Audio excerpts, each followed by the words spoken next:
tayo dito sa garden ngayon para magtanim po ng petchoy. Ganito po yung itatanom ko. Parang i-transfer ko sa kabilang lupa. Kasi para lumaki sila ng maayos at hindi magkadikit-dikit.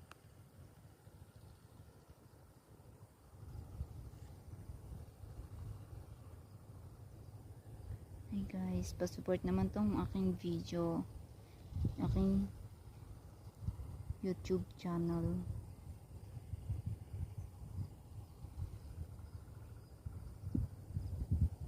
Magtanim-tanim tayo ng petchay para pagdating ng araw is hindi tayo mawawalan as in ng pera. Kapos man sa pera, walang-wala na, meron pa tayong pagkukuhanan ng mauulam, tapos pwedeng itinda, tapos magkakapera. Kahit kaunti, pero malaki din yun sa, kung tutuusin sa pang araw-araw. Pwede mong pambili ng mga kape, sukal, makakasurvive ka na din. Kasama ko nga pala yung nagtatanim dito is yung mother ko. Ganito po yung tinatanim namin, petchay. Parang replanting po. Para lumaki siya ng maayos, tsaka hindi sila magkadikit-dikit. Tapos, after 1 week ata dito is, lagyan namin ng abono para biglang lalago, tas lalaki, tas yun. Mga by Christmas ata is, pwede na kami magtinda.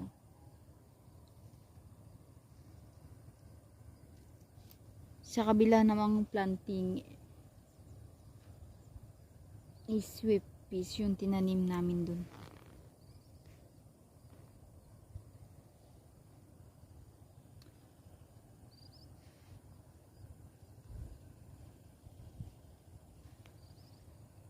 Masarap tong petchay kahit igisa mo lang, ganun. Tapos lalo na kung isahog sa karne, ganun. Itong petchay po na to is parang Chinese petchay. Hindi siya yung parang dati na petchay na maputi yung stem niya. Ito po is greenish. Masarap po to, Chinese petchay.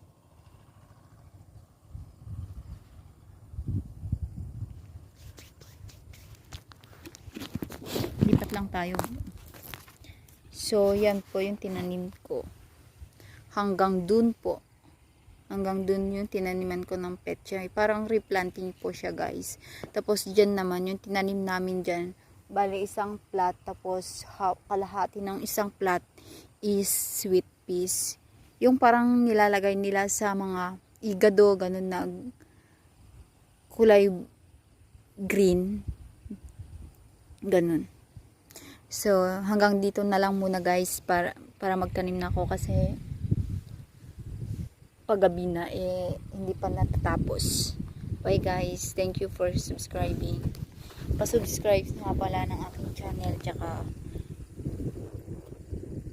pa-help na din na ma-share. Thanks, guys. Bye.